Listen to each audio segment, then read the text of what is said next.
Well, hello. Welcome to Go There Forth, Christian podcast on faith, football, and fantasy football. I'm Pastor Jason Marnett, a.k.a. the Dirt Path Pastor. What a wild and crazy Week 6 in the NFL. So many upsets, so many players going off that no one expected to go off, and then so many players that we expected to do well didn't do well. But again, with so much chaos and insanity from the games themselves, it's no wonder that the fantasy football side of things was a mess. So like I said, this is a podcast about faith, football, and fantasy football. Each week I will make game picks, share my team struggles with you. And that's the Thursday episode today, but today's the Tuesday episode. And on Tuesdays I recap how I did from Thursday. So if you remember, last Thursday we were joined by a special guest, my friend Christian Bishop. He was our guest with us. He shared a devotional with us. He made picks alongside me, and he was attempting to be the first guest, he's only the second one we've had on this podcast, but he was attempting to be the first guest to win against me in making picks for the week. So let's jump right into the game picks, looking at the Thursday night and early Sunday games, and see how Christian did. I'm 30. Coming into the weekend, I was 45-34 on the season. So first matchup, that Thursday night matchup, the Commanders versus the Bears. We both picked the Commanders to win this one, and they did. And the only thing I can take away from watching this game is one, I guess there's two things. One, who is picking which teams are playing on the Thursday night game? Like, who's in charge of that? Is Amazon picking the teams, or is the NFL taking certain matchups and saying, hey, you can have this one? I'd like to know, because whoever it is, get us some better matchups. I mean, even this week, it's the Saints versus the Cardinals, which, yeah, Kyler Murray is exciting. Yes, the Saints defense has had a good defense this year, but really, is that a game we want to watch in prime time? I'm not so sure. I mean, I know they're trying to cycle as many teams through in that section as they can, and you can't have everybody or the same team playing on short weeks all the time, but still. Anyway, but my other thing, take away, more football related for the Bears is Fields really that bad? Which I don't think so, because there was a couple throws that he made into the back of the end zone that looked like solid NFL throws. So if it's not Fields being that bad, then it has to be the offense and the way it's designed around him. Is the Bears' offense currently, in its current format, is it set up to help Justin Fields succeed? That's the big question I have coming out of that game. Now I will say this: Christian and I got this pick right, but we were only right by probably less than a full yard. It came right down to that final play. Anyway, all right, next matchup: 49ers versus the Falcons. We both picked the 49ers, and well, we were both high on Jimmy G, but Jimmy G threw 2 interceptions, and the Falcons continue to play well. Again, this is supposed to be a tanking year for them, and here they are sitting at 3-3, just knocking off the 49ers. Incredible. Patriots versus the Browns. This is the first game where, the Commanders versus the Bears. I picked the Commanders. Christian picked the Bears to win. So I got that one right. Christian got that one wrong. We both picked the 49ers to win. We both got that one wrong. And this one we split again. We split this matchup. There's the Patriots versus the Browns. I picked the Patriots because I'm learning my lesson for picking against Belichick in the NFL. But he went with the Browns, and his reasoning was solid, that Browns rushing attack. But as we know, the Patriots won, and Belichick just has a knack for knowing how to take away your team's strength. And what kind of added insult to injury for the Browns was not only did Belichick find a way, and the Patriots defense find a way to take away Chubbs and Hunt and that powerful Browns rushing attack, but they ran the ball down the throats of the Cleveland defense. That's incredible. That just adds insult to injury. Anyway, so I picked the Patriots to win. Patriots won that one. Christian went with the Browns, so he drops that one. Jets versus the Packers. We both picked the Packers. And I know I've picked the Jets on multiple occasions this season. It's not just because I have players on their team. I just really like what Coach Saleh is doing. I like how their defense is playing. Their offense is still a work in progress. And part of me wonders if the offense is not a little bit better with Joe Flacco in the lineup over Josh Wilson. But, again, Christian and I both picked the Packers to win this one. because the Packers had that terrible loss in London. So I'm thinking they're going to come back and be ready, wanting to play for some revenge, right? Come back to the States, get a good W. They're at Lambeau. But what I'm learning this season is the Packers are in trouble unless they're playing the Bears. The Packers offense just has not looked very good yet. It does matter who your receivers are. It doesn't matter the quarterback's connection with those receivers. That relationship matters. Doesn't matter, and it doesn't matter who the quarterback is. Not that top level quarterbacks can't find a way to make plays with the guys that they have, but there's something to be said about chemistry, and that's where the Packers are struggling. So the Jets got the upset in this one. So both Christian and I got this one wrong. Jaguars versus the Colts. We both picked the Colts in this one. Christian picked the Colts because he liked the win that they had against the Broncos. He feels like they're finally starting to get things going. Although he did say this is a matchup between two terrible teams. Not that I disagree. But I picked the Colts for nothing less than I'm a Colts fan. I love my Colts. I bleed Colts blue. Even when it's not rational to pick the Colts to win, I'm going to pick the Colts to win. But we both got this one. Matty Ice, man, he finally showed up. It's amazing how good he looked when the offensive line was able to give him some time to throw the ball. He threw for 385 yards. It took 58 attempts, and we even had a game-winning touchdown pass. So, as rough as the Colts, as a Colts fan, I'm excited. Because as rough as this season has started for us, that's just been one of the things that we've had to deal with Frank Reich and Chris Ballard is for some reason the teams just get off to these slow starts. I don't know if it's due to the change at quarterback and the quarterback coming in trying to get familiar with the system. And then we've had a lot of coordinator and assistant coach turnover in the last couple of years too. With Eberflus leaving this last season, with Serini leaving and going to the Eagles last year. But as a Colts fan, I'm excited right now because here we sit. We're at 4-2-1. Does that sound right? No, we're at 3-2-1. 3-2-1.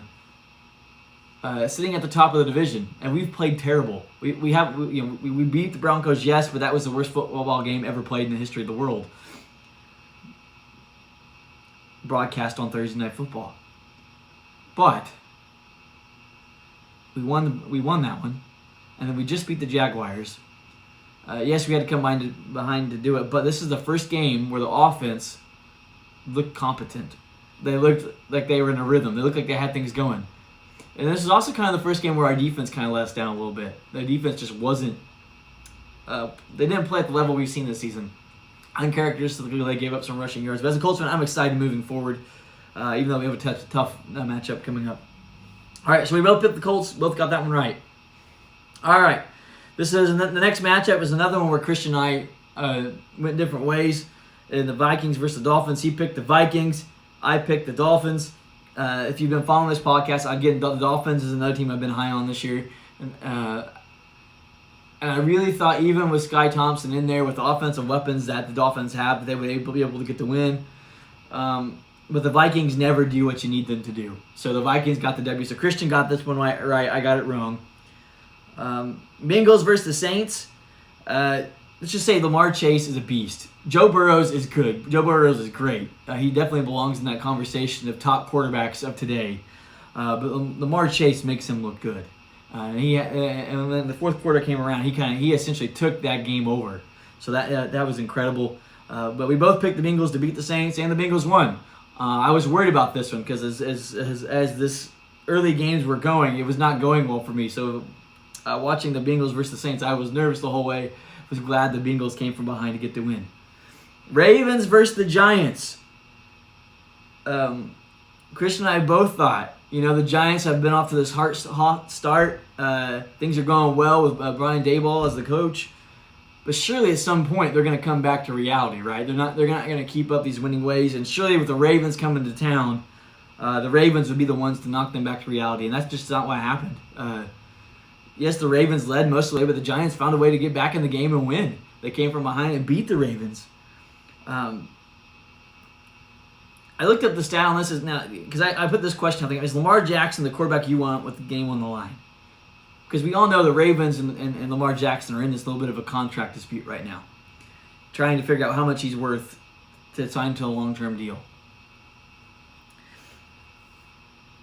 And yes, I know Lamar Jackson he has had one game-winning drive this year. I know he's had a fourth quarter comeback this year. I know he had several last year. He had that big one against the Colts last year. But when I was watching the end of this Ravens-Giants game, Lamar Jackson had 2 costly turnovers down the stretch. And so that leaves me wondering, is Lamar Jackson the quarterback you want with the game on the line or with your season on the line? Because again, the Ravens, they made the playoffs with Lamar at quarterback, but they've not really gone anywhere. So maybe somewhere in the mind of the Ravens organization, maybe the thought is maybe Lamar Jackson, maybe he's going to be a good regular season quarterback. He's going to fill up the stat sheet. He's going to win you some games. He's going to get you to the playoffs. But is he that quarterback that's going to take you that next step? Is he the quarterback that's going to get you beyond the playoffs, but to the Super Bowl and beyond that, winning the Super Bowl?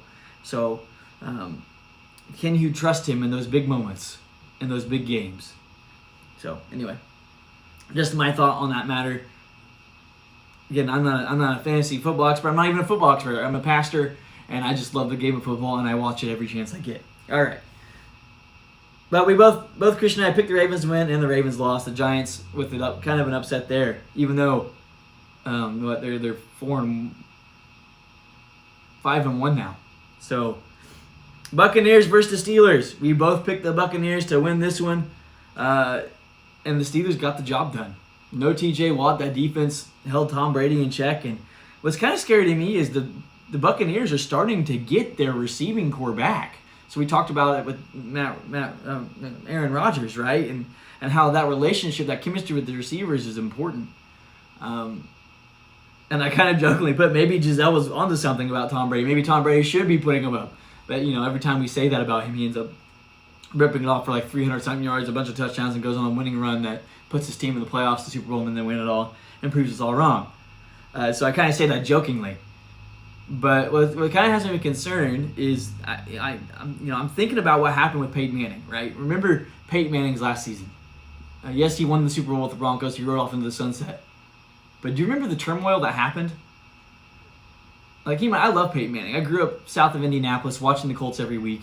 And when he moved to Colorado, I followed him out there.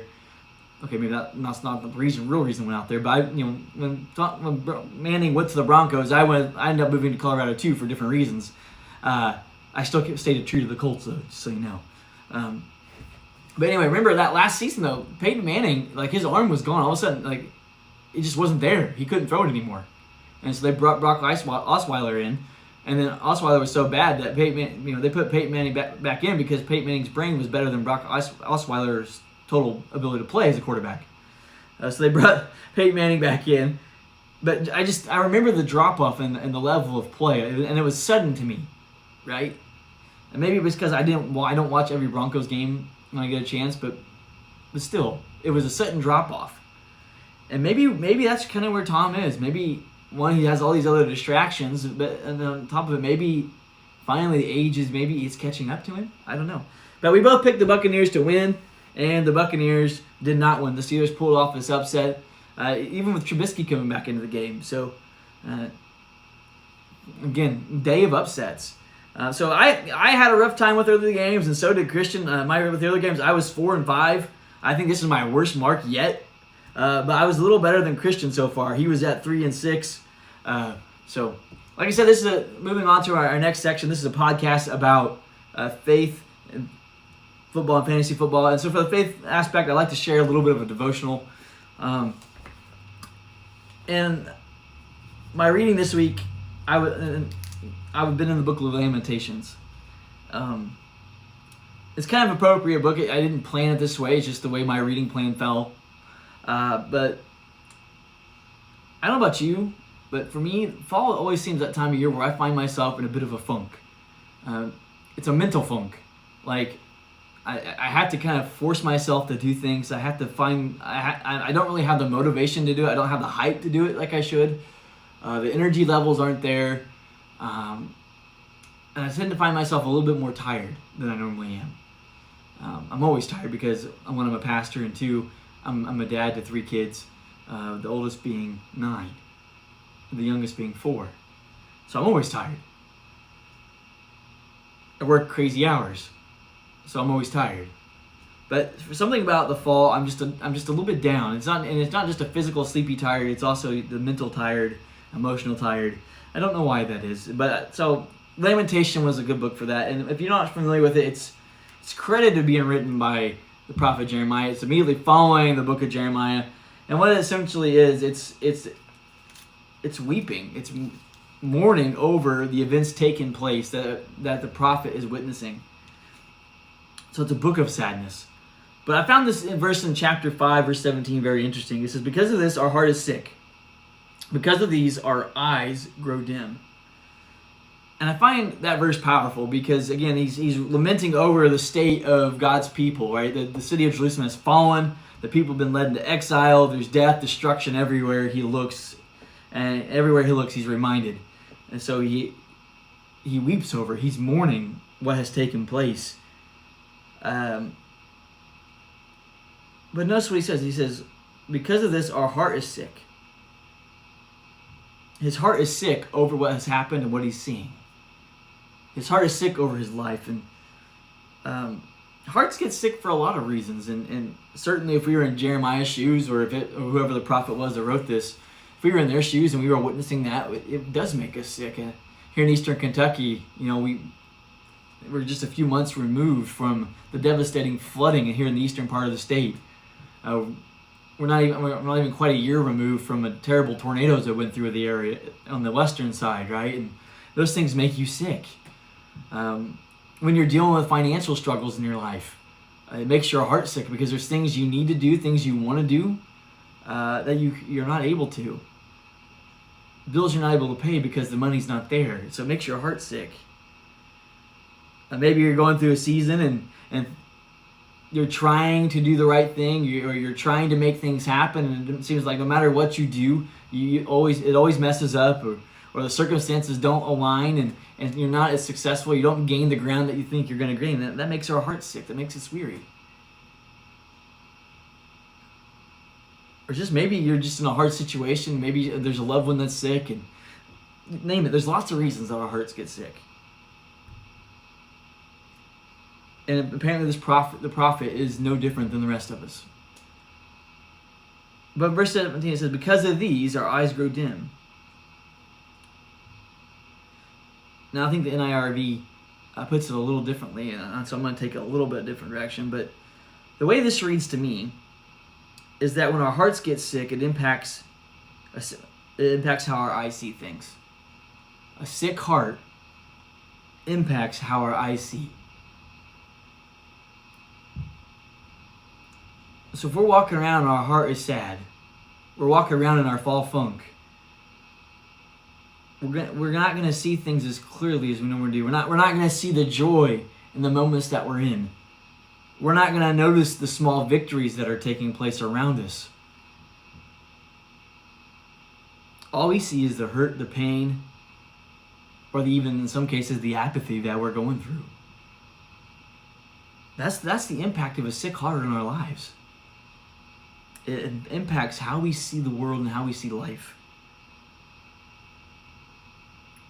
So what's this mean for us? What's the application of this verse that I just read?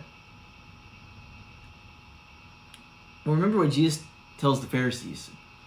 Jesus goes and he's going into a house full of tax collectors and to have a meal with them. And the Pharisees are complaining about it. And what does Jesus respond? He says, it's not the healthy who need a doctor, but the sick. Jesus was telling those Pharisees, and he's telling you and I, that he came for the sick, not the healthy. So if you and I were in a fall funk, or if our heart is sick, we need to seek healing out for our heart. And healing comes in many ways. Yes, sometimes the funk we're in is because of sin in our lives, and the way to overcome the funk that's a result of sin is we confess our sins to Jesus, and in confession, it's beyond just confession, but we change our minds about that sin. We recognize that that's not right, and we turn and we begin to live our life differently through the power of the Spirit that Jesus gives to us. That's how we find healing that way. We find healing through confessing our sin and repenting of it. But maybe you're carrying a heavy load and you just need to talk to somebody. Especially us as guys, what we do when we're dealing with emotions, we don't deal with them. We stuff them down as far as we can. But the problem with that is you can only stuff so many emotions down. Eventually, those emotions are going to leak out in other ways. Even if we don't lash out in anger or lash out in other ways, and it drains the life from our heart. It makes our heart sick because the things we're holding on to are not healthy for it. So maybe seeking healing for our heart is finding somebody we can share with and open up to. Being honest about where we're at. Not trying to cover it up. And maybe sometimes seeking healing is just getting away from it for a minute. Allowing your heart to have a moment to pause. To gain a new perspective. To give yourself a little bit of breathing space. Kind of as a point, I'll share this with you. I'm an introvert by nature, right? Which you can imagine being a pastor, that presents problems in my life, right? Because my job is about caring for people, sharing the good news of Jesus with people, being there for people in some of the worst moments of their lives, being there for some of the best moments of their lives. That's my role as pastor. But there's some times where my introvertedness causes me to have people overload. So what do I need to do in those moments? I have to take a step back. Now, that doesn't mean I completely unplug from my life or get away from it. It means that I look for moments where there's a natural pause in the rhythm of my life, where I can stop for a minute and just allow my heart to rest and recover before I go at it again. And maybe that's what you need to do. And you can do that by doing things that you enjoy. If you enjoy fishing, go out and go fishing. If you enjoy going on a hike in the quiet, go out for a hike. If you enjoy just go sitting out in the garage and tinkering with things, go out in the garage and tinker with things. But find something where you can allow your heart to rest doing something that you enjoy. That passion that you have, that hobby that you have, it's there for that reason, to give you something to pause and fall back on. God's giving you that to help with the healing of your heart. And here's the thing, if we allow our hearts to be healed, it will improve our eyesight. It'll help us to see the situations we're in more clearly.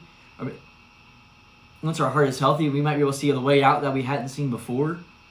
Or sometimes it'll just give us that extra oomph to keep going. So, well, if you enjoyed that devotional, like I said, I'm a pastor. I serve at the Ravenna Church of the Nazarene in Ravenna, Kentucky. We're located at 530 Main Street in Ravenna, Kentucky. You can find us at ravnaz.com. We usually live stream our Facebook services, which start at 11 a.m. Eastern Time. We didn't this last week because our normal tech crew was away. And when I tried to turn on the live streaming camera, it looked like it was the Mars rover stuck in a ditch. But not like stuck in a ditch where you could actually see things, but where it's like it's toppled over and it's camera down in the ditch and all you see is the red dust. For some reason, that's what it was doing. But we'd love to have you join us in person if you live in the Estill County, Kentucky area, or anywhere in that surrounding area within driving distance. Or if you're in the area visiting, stop in and see us. 530 Main Street, Ravenna, Kentucky, Ravenna Church of the Nazarene. Like I said, you can find us on Facebook as well. All right, let's continue on with the football side of things. Getting back to our game picks and see how Christian and I did with the Sunday late game picks. There was only 3 of them. It was the Panthers versus the Rams. We both picked the Rams. I'm not sure what happened in this game, or what. I didn't watch it. All I know is Robbie Anderson did something. His coach benched him. And now his punishment is he got traded to the Cardinals. So whatever he did must have been bad, because now he's been shipped off to the Cardinals. Anyway, but we both picked the Rams to win this one, and the Rams found a way to get it done. They did not look good, but they won. Cardinals versus the Seahawks. Me and Christian split this one. He picked the Cardinals to win. He thought the Kyler Murray would find a way to get it done. I picked the Seahawks to win, partially one because they're playing at home, and partially two because they're becoming the Fighting Genos. Geno Smith somehow has rejuvenated this team. He's flourishing in Pete Carroll's system. The Seahawks, they've lost a couple of close games. But again, I felt like them being at home in Seattle, where it's just naturally really noisy, where they kind of have a big advantage against a divisional opponent. I thought they would find a way to get it done, and sure enough, the Fighting Genos won this game, even though I didn't watch it. But the good news is neither will Kyler Murray. Anyway, all right, moving on. So I got that one right. Christian got it wrong. Moving on. Bills versus the Chiefs. Again, Christian and I split this one. I really thought the Chiefs being at home at Arrowhead would give them a bit of an advantage. And I've also, to be honest, kind of viewed it as a similar situation between Peyton Manning and Tom Brady, right? Whenever the Colts would face the Patriots were that one team that was a challenge for us to get past. And it took some time. And so I kind of felt like that's where Josh Allen was whenever he faced the Chiefs. It was that one team, that one hurdle they had to get past. But then eventually the Colts did find a way to get it done. And just like the Bills did on Sunday. Big win for Buffalo. It came down to a couple mistakes here at the end of the game by Patrick Mahomes that kind of cost the Chiefs. But it's still a great football game. I don't know that it was quite the offensive thriller that we all got last year in the playoffs. But man, it was still a great game to watch. But Christian got that one right by picking the Bills. I got that one wrong. I got to above 500 for these late afternoon games. I'm at 2-1. Christian went 1-2.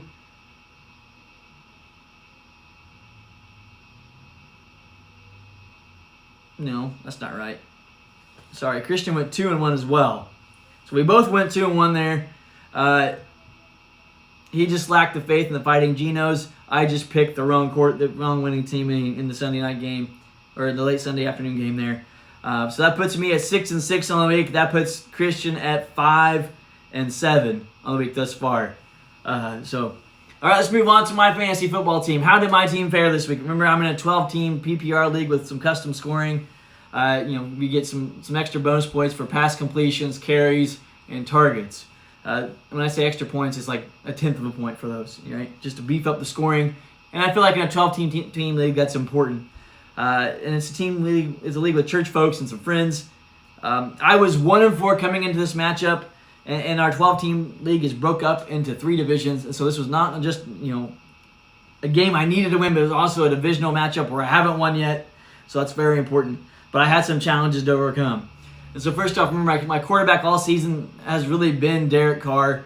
But he was on bye this week. And so I went with option 1, which was Zach Wilson. My other option was free agency. I didn't like what was available in free agency, really based on the matchups. So I stuck with Zach Wilson, who was on my bench, but he only scored 24 points, which was very low output for a quarterback in our league.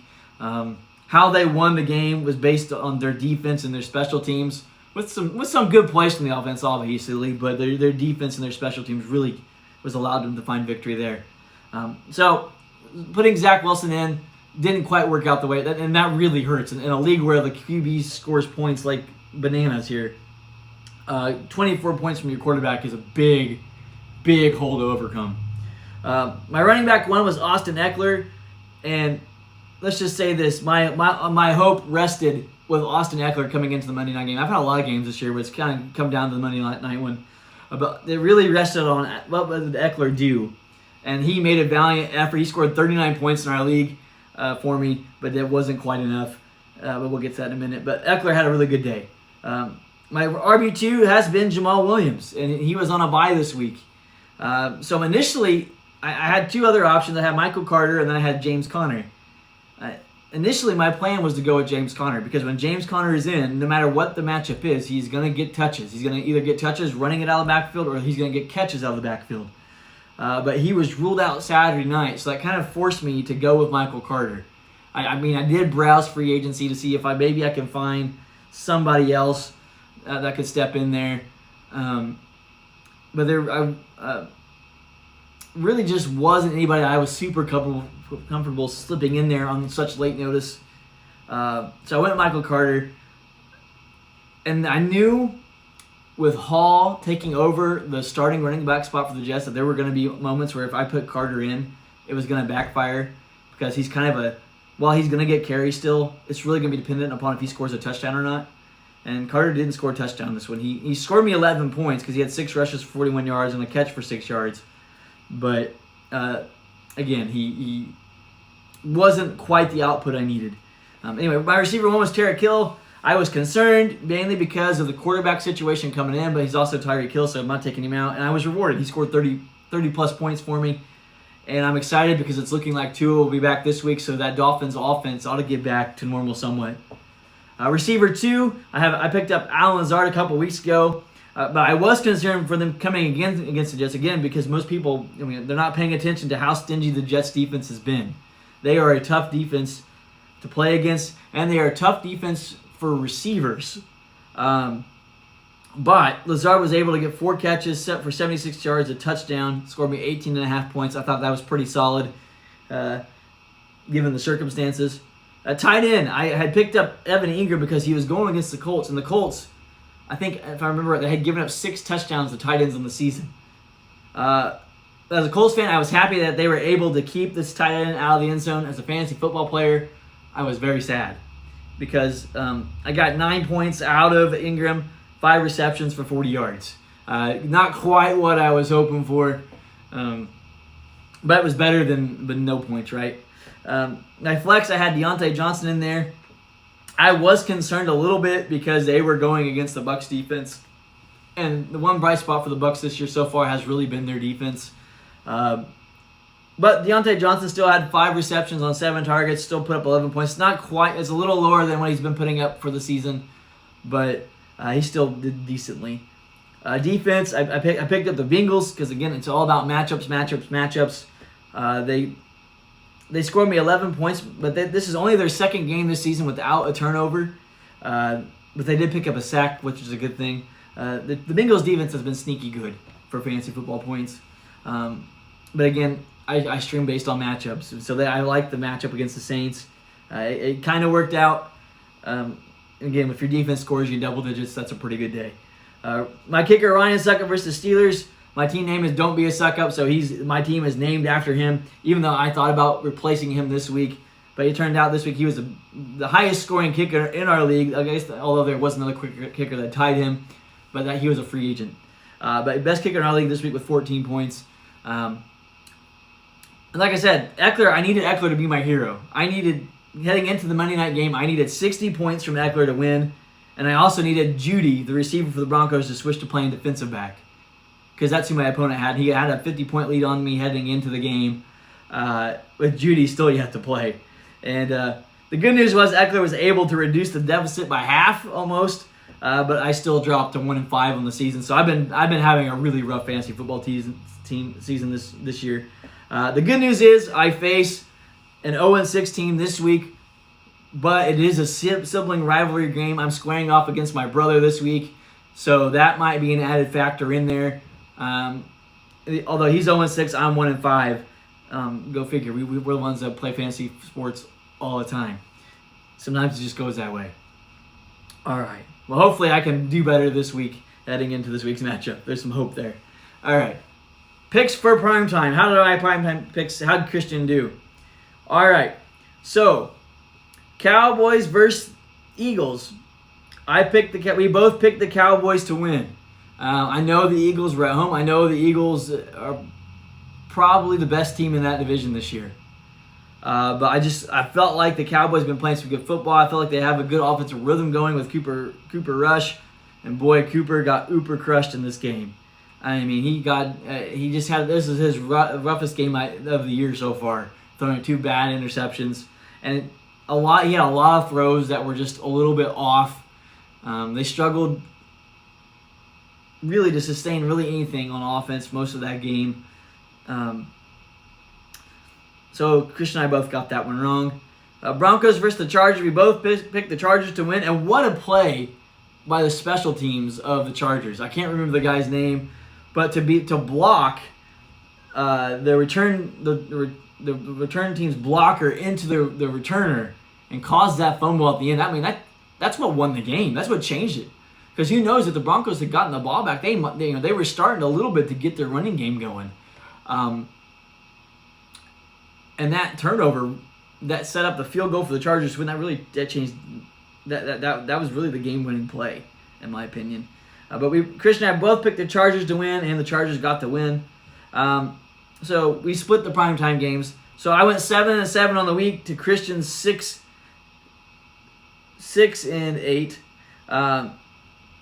So it was close. Christian did almost beat me, but I remain undefeated against guests. I'm 2-0, 52-41 on the season. And I think it was incredible to hit 500 this week, considering how many upsets there were. So I feel pretty good about how things went for me. And most of the games, I was within a few points or a touchdown or two of being correct, even in the losing efforts. All right. For this week, I decided, normally I gave you some stats that matter, but for this week I wanted to do something with hitting a third of the season over. And we're starting to playoff contenders and dreamers are starting to emerge. So I wanted to do something fun. I wanted to predict the division winners for the season here.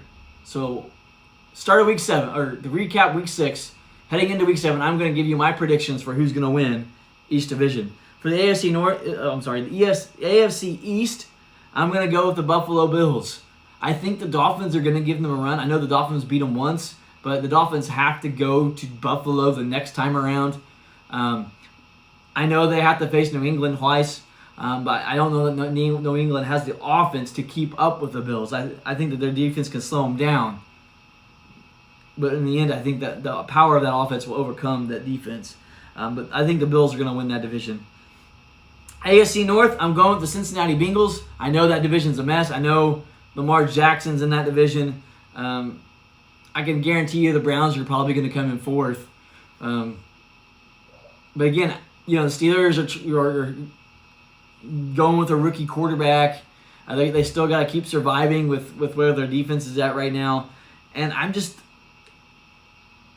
again, I don't know if the Ravens have what it takes to get back to the top of that division. I think the Cincinnati's a team to beat, so I'm picking them to win the AFC North. AFC South, I really struggled with this one as a Colts fan, but I'm picking the Tennessee Titans to win the division. And not because I think the Tennessee Titans are a good team this year. I think the entire AFC South is kind of struggling. I know the Colts are in first place right now, but we're 1-3, I think it is in the division. No, we're 1-2-1 in the division right now. So we've not been good against our division opponents. I do think the Colts will and could most likely will be a wild card team. I think they can get back to that level, potentially. But a lot of good things are going to have to help them to get there. And I do think they're going to have to win the division to really make consider to get in the playoffs. But I do think the Titans have the slight edge, having already beat us once. And they beat us at home. So, all right. AFC West. And then this one was a tough one, too. I don't think that the Raiders are going to win. They could get hot on offense, but they're that team that seems to be in the game at the end, but then something happens that causes them to lose every time. They're going to find a way to lose it. Although I think the Broncos are probably the worst team in that division, so I don't think the Broncos are going to make it. I think it's going to come down to the Chargers and the Chiefs. And the Chargers keep having these gritty wins, and they keep finding ways to pull wins out at the end. But I'm going to go with the Chiefs. I think the Chiefs, as long as Mahomes and Reed are there together, I think they're going to remain at the top of things. All right, so that's my AFC picks. Moving to the NFC. NFC East, I'm going with the Philadelphia Eagles. I know there are 3 teams at the top. Eagles are unbeaten. I know the Giants are 5-1, and the Cowboys are now 4-2.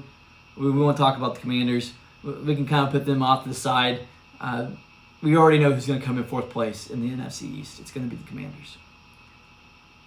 But I just think the Eagles, the way Jalen Hurts is playing, the way the offense is grinding out and finding ways to win, I think that's going to keep them at the top of the division at the end. NFC North, I'm going with the Minnesota Vikings. And danger. I know the Vikings never do what you want them to. But who's better than them in the division right now? I know that Detroit has an amazing offense that scores all the points, but they can't play defense. So they have a losing record. The Bears, they have, Justin Fields. Is he the guy? Is the offense built for him correctly? There's just too many questions about that. And the Packers, yes, they have Aaron Rodgers, but is it the same Aaron Rodgers that we're used to seeing? Or is this Aaron Rodgers coming to the realization that it does matter who's playing receiver with you?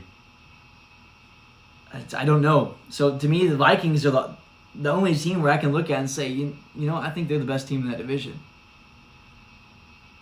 Even though Kirk Cousins likes to find Darius Slay and throw him the ball. Other than that, that's my only concern. All right, NFC South, here's my wild card. Here's my crazy pick. You may say I'm nuts, but they're sitting at 3-3 right now. They beat Tom Brady. They lost to Tom Brady because of a terrible roughing the passer call. They're supposed to be tanking it, but they're somehow finding ways to win, even though they're in rebuilding mode. I'm picking the Falcons to win the South. I think they're definitely better than the Panthers. The Saints are inconsistent offense at best. The Buccaneers, their offense does not look as potent as it has been in past years, and they may get it going down the stretch and prove me wrong. But part of me is wondering, again, are we seeing that sudden drop-off with Tom Brady that we saw happen with Peyton Manning? Is that happening right now? And again, most likely what's going to happen, I'm saying this, and Tom Brady's going to do what Tom Brady always does. He's going to rally, go off, throwing 300 and 400 yard passing games for multiple touchdowns, and end up winning the division and getting the first round bye. He's Tom Brady. That's normal. But that was normal for Peyton Manning too, until that last year, where it just dropped off. Where he was half of Peyton Manning. He was Peyton Manning with no arm, but still having Peyton Manning's brain, and they still found a way to win. But remember that Broncos. Now the Broncos had a good defense, just like the Bucs do. But again, I think the Falcons. They lost last time because of a roughing the passer call. Do you think you're going to forget that when these two teams square off again? I think not. All right, NFC West. I'm going with the 49ers. I'm going with the 49ers because I think the Rams are a wild card team at best. That's how they've looked so far. And I know they're missing a lot of the weapons that they normally have on that offense, but they just have not looked the same this year. And to be honest, I wouldn't be surprised if the Rams end up missing the playoffs. It wouldn't shock me. I'm not confident in saying that they will, but I think the Rams are going to be a wild card team at best. So I'm going with the 49ers to win the division. All right, so those are my predictions for the division winners here at Week 6, a third of the season done. What do you think? What do you think about my picks? Are they crazy? Are they nuts? What are your picks? What's going on with your team? Do you have questions about faith or football? Please send them in. You can send them in by going to the dirtpathsermonpodcast.com, and there's a section where it says contact. You click on that and you can send me all kinds of questions. You can find me on Twitter, Instagram. You can go to the Dirt Path Facebook page and send me a message that way. This podcast is associated with the Dirt Path Sermon Podcast. Just to let you know, we will have another guest with us this Thursday, and it's actually going to be my toughest guest yet. I know I'm 2-0 against him so far.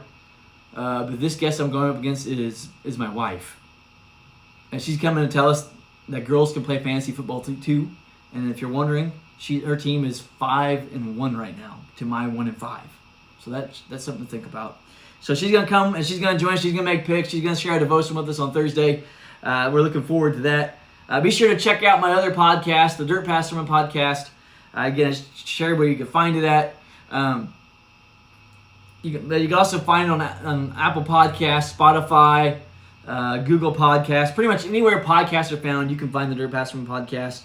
Be sure to follow me on TikTok. I'm the Dirt Path Pastor on there. I share daily devotional videos. And do me a favor. Please subscribe to this podcast to go there on forth. Please leave me a review and share it with somebody you know. And I can't wait to be with you on Thursday.